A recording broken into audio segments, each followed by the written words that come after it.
Bienvenue sur notre podcast L'Art de l'équilibre. Je suis Sophia.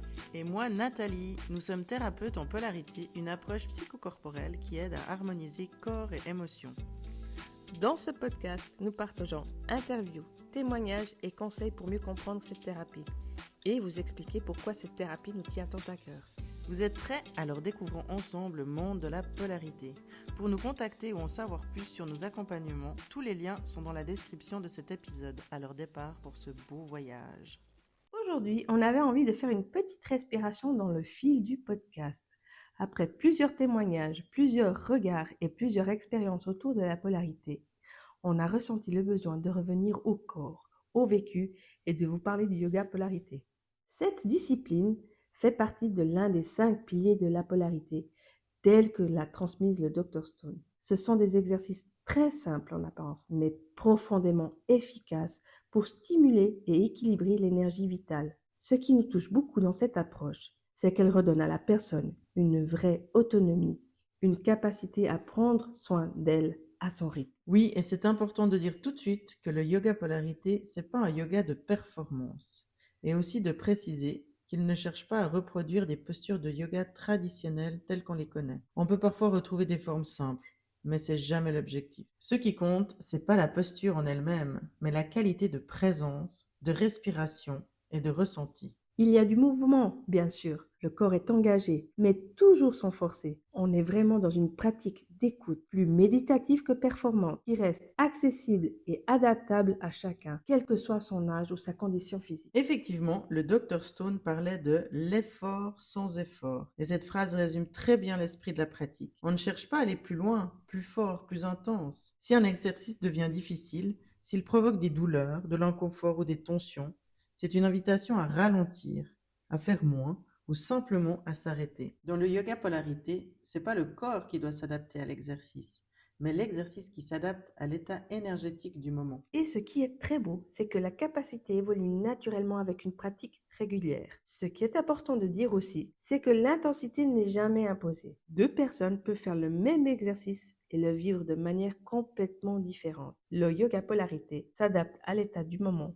que l'on soit fatigué, tendu ou au contraire plein d'énergie. Chaque exercice est basé sur le principe de la polarité, sur cette pulsation de l'énergie vitale entre 2 pôles, ce mouvement naturel d'expansion et de retour. Un autre aspect fondamental du yoga polarité, c'est de commencer et de terminer chaque exercice par un temps d'immobilité. Ce n'est pas une pause anodine, c'est un temps d'intégration, d'écoute, de perception de ce qui se passe à l'intérieur. On utilise beaucoup le langage des éléments et on avait envie de vous donner quelques repères simples. En polarité, les éléments, ce n'est pas des concepts abstraits, c'est des qualités d'énergie que l'on peut ressentir très concrètement dans le corps. Par exemple, travailler avec l'air, ça peut soutenir la respiration, la circulation, le mouvement. Travailler avec l'eau, c'est souvent amener plus de fluidité, de douceur, aider à relâcher les tensions ou des émotions. Le feu est lié à l'élan, à la mise en mouvement, à l'énergie qui monte. La terre évoque la stabilité, l'ancrage, le fait de se poser et de se sentir soutenu. Et enfin l'éther, c'est l'espace, ce qui permet de délier, d'étirer, de créer de la place quand le corps est tendu ou rigide. Ces éléments coexistent tous en nous, mais selon les moments, certains ont besoin d'être davantage soutenus. L'idée, c'est pas de faire quelque chose de bien, mais d'aider l'énergie vitale à circuler de manière plus harmonieuse. Et c'est justement à partir de ces éléments que l'on choisit les exercices en yoga polarité. Si l'on ressent le besoin de se mettre en route, de relancer l'énergie, on va plutôt se tourner vers des exercices feu ou air. À l'inverse, si on a besoin de ralentir, de s'ancrer, d'entrer en contact avec ses sensations, les exercices terre ou eau seront plus adaptés. Et lorsque le corps est très raide, très tendu, les étirements liés à l'éther peuvent apporter beaucoup d'espace et de soulagement.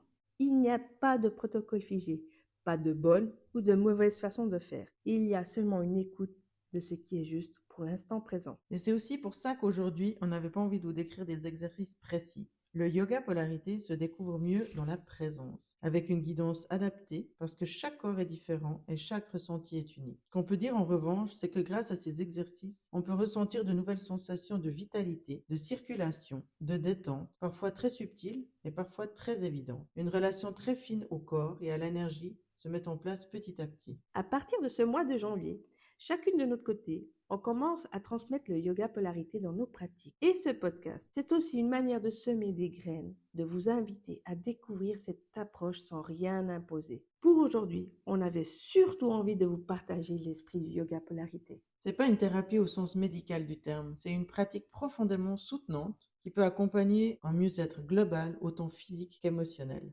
Et oui, et il y a une chose vraiment importante à dire et à redire, à ne pas oublier, que la polarité ne remplace en aucun cas un avis ou un traitement médical.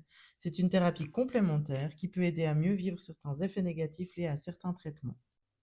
Et n'oubliez pas de vous inscrire à nos comptes qui se trouvent en description, dont Instagram, Facebook, etc., etc. Oui, et d'ici là, prenez soin de vous. Bye! Bye!